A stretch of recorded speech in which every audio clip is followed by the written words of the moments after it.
And I know that this thing is labeled as a SPAA, but my advice is maybe don't bother shooting down a plane because you will burn the 10 rounds very quickly in this thing, and you're stuck with a rather long reload.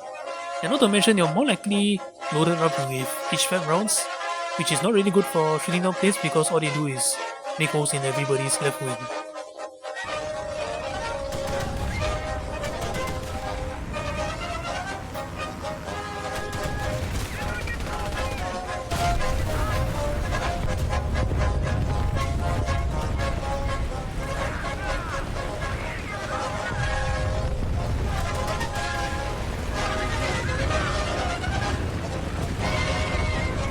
Yeah, that's right, you better run.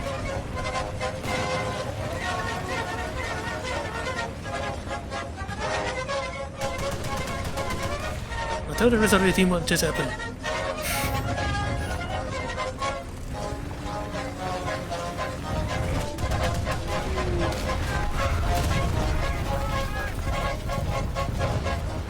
Sneak around.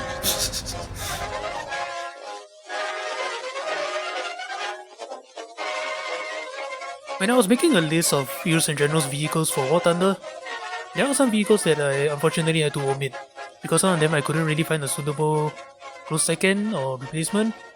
And unfortunately, the German recon car is one of them back then. So I was wondering, should I play the Flak Panzer 1, the Flak Panzer 38, or this one, the 38T with the 30mm, or play the Puma with the 30mm? So I was kind of cracking my head over the whole situation, and then suddenly, Gaijin decided to drop an update featuring this vehicle. I swear, I think they're listening. Anyway, this is the first German recon vehicle, which is an IFV, infantry fighting vehicle. This is the Sonder Kentucky Fried Chicken, Sonderkampffahrzeug, or SdKfz 222222222. And considering how 20mm works in War Thunder, that actually got me concerned as to when they're actually gonna add this thing. And they did. And it was nasty. Let's break it down to you and I will show you why. Now first things first, armor. You don't have armor. 14.5mm up here, that means 50 calibers can actually tear you out from the front, no matter how well you angle it. And speaking of angling, your sights are not looking too good either.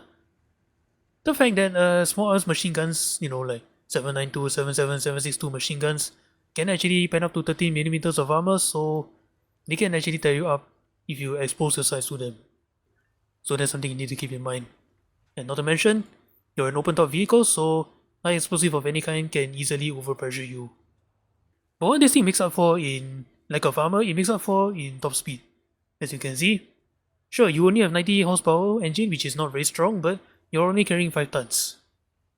So that means yes, you can potentially go up to 90 kilometers an hour in this thing on road. And not to mention, your reverse gear is actually pretty excellent, 15 kilometers an hour. Just keep in mind about one thing though, you are a wheeled vehicle, so that means going off-road can be a problem for you. And then moving on, the fireball of this thing, this is the KWK 38 20mm autocannon, which if I'm not mistaken is actually the Flak 38 20mm that's been converted for ground use. But anyway, that's how 20mm goes.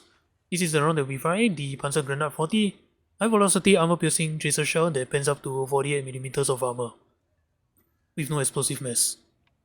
Now at battle rating 2.0, sure, 48mm is a little bit lacking, but the good news is that you will come across a lot of vehicles that don't exactly have this kind of armor. But the good news is that if you come across one of those stronger armor vehicles like the Sherman or the Valentine Mark 1 or the Swedish Stridsvagn, you can pretty much outrun them pretty easily with this thing because of your speed. So yeah, just keep in mind about one thing though, this thing operates off a magazine and it's a very small magazine. How small are we talking? You only have 10 rounds in here. So that means yeah, you will burn that 10 rounds very quickly, especially since your rate of fire is about 450 rounds a minute, as compared to the Panzer 2C at 280. And I know that this thing is labeled as a SPAA, but my advice is maybe don't bother shooting down a plane because you will burn that 10 rounds very quickly in this thing, and you're stuck with a rather long reload.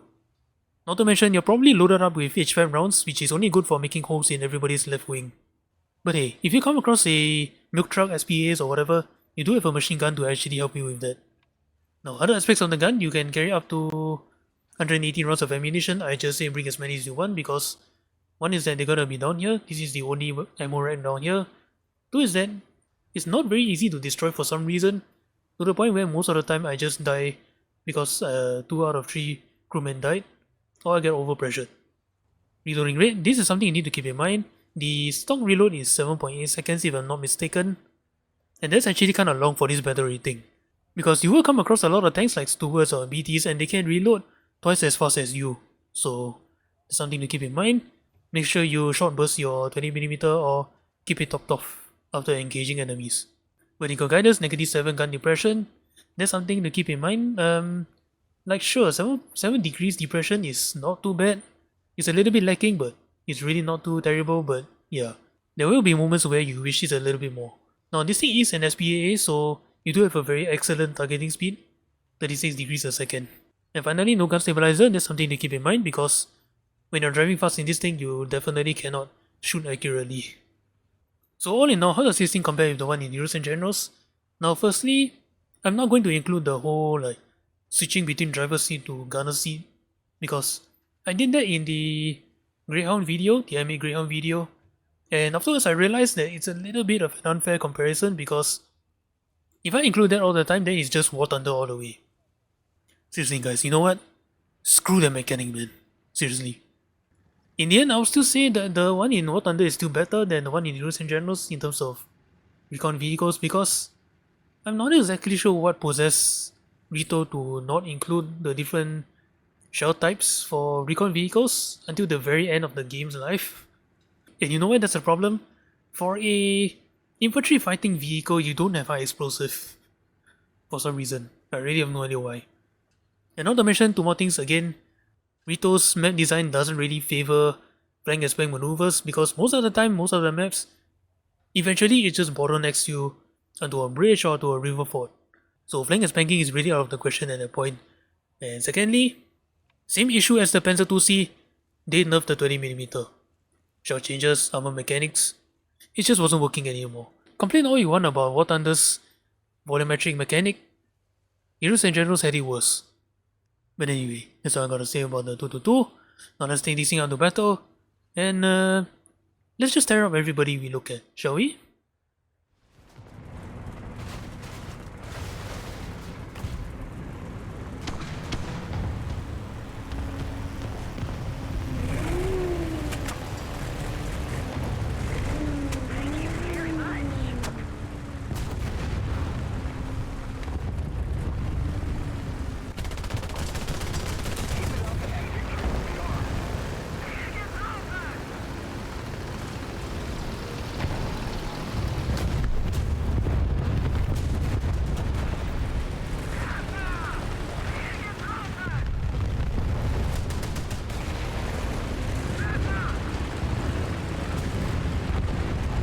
That's right, you better run.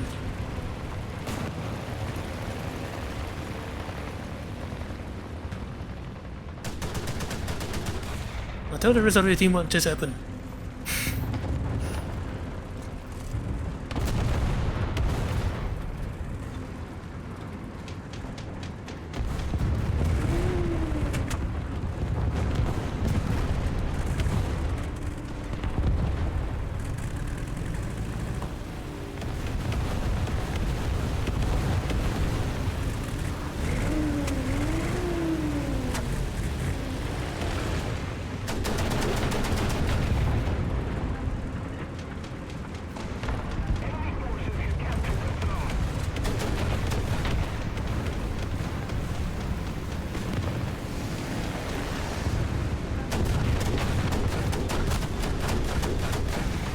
Who's still alive in here?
But that's that.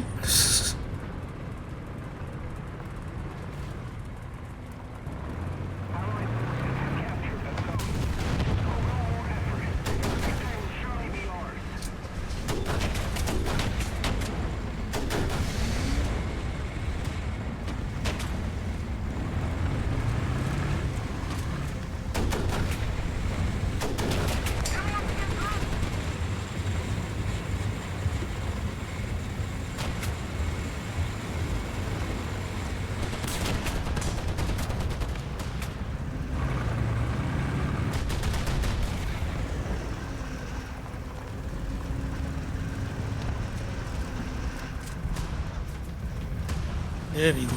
We did a chicken.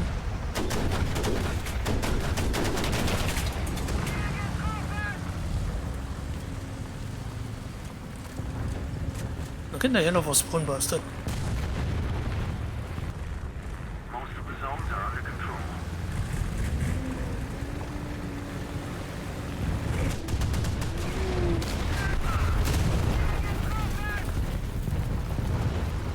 Sneak that one.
Get the hell off a spawn bastard.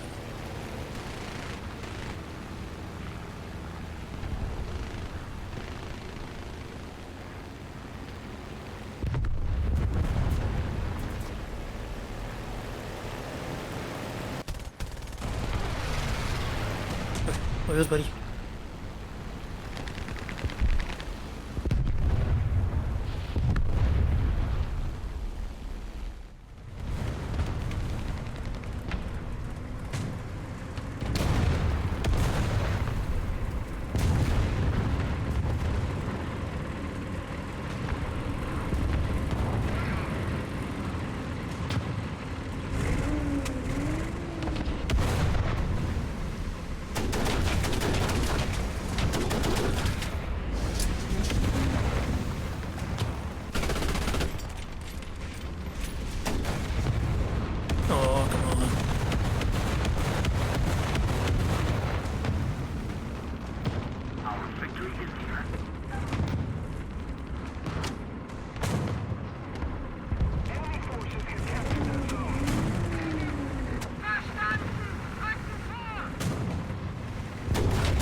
Oh dear me, oh dear me, oh dear me.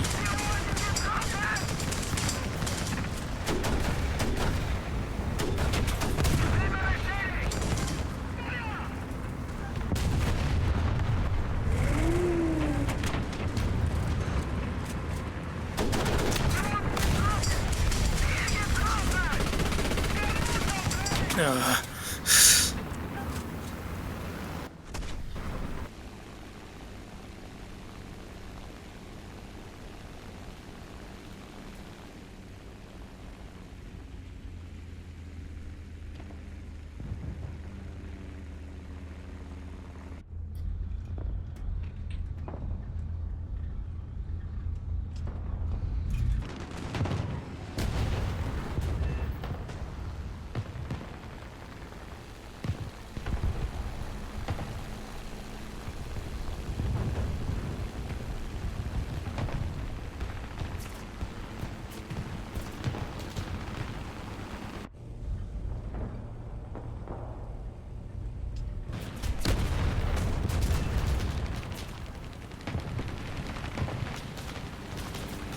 Oh, what?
Oh, really?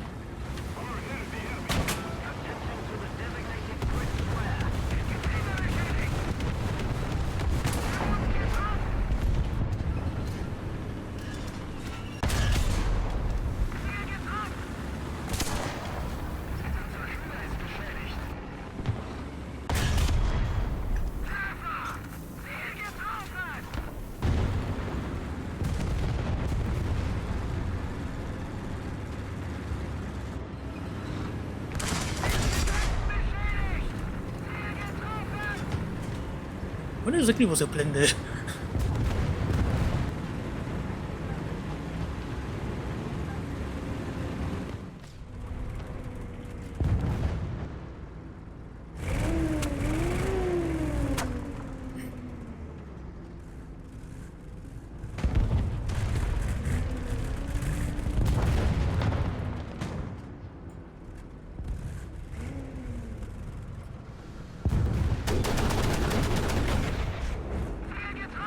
Hey, what happened? Come on, turn the other way. I know you want to.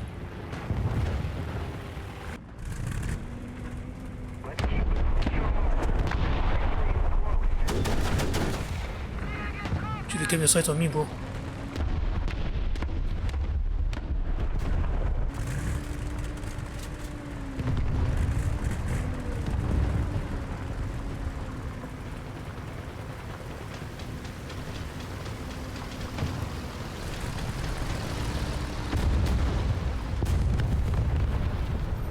Oh my goodness, there's a lot of them over there.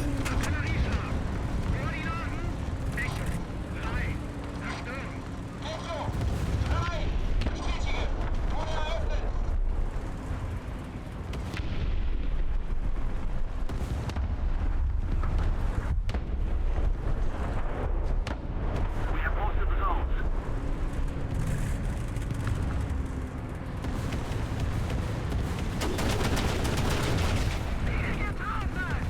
Most of the zones are under I thought I heard something. Drive. Yeah, it's very likely that SPE I just killed.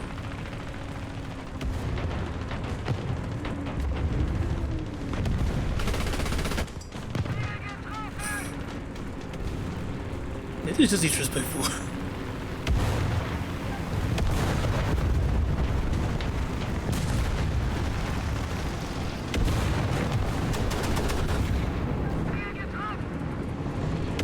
Oh, I need to go. I need to go.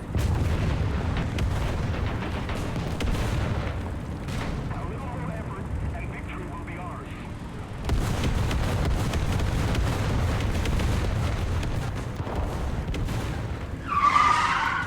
No! Don't do it!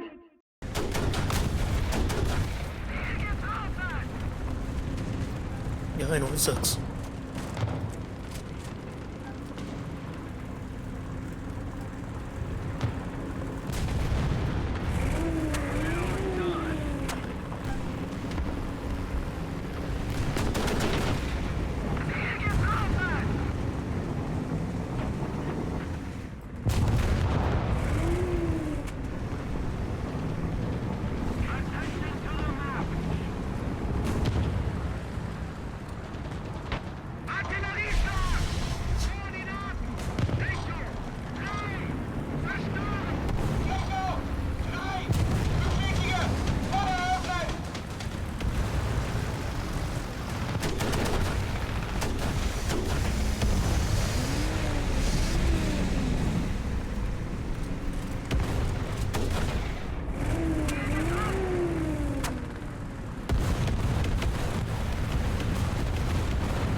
Yeah, whatever.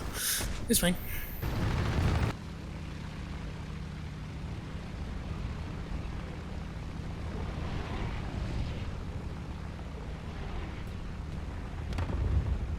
Oh, there you are. Enemy forces have captured the zone.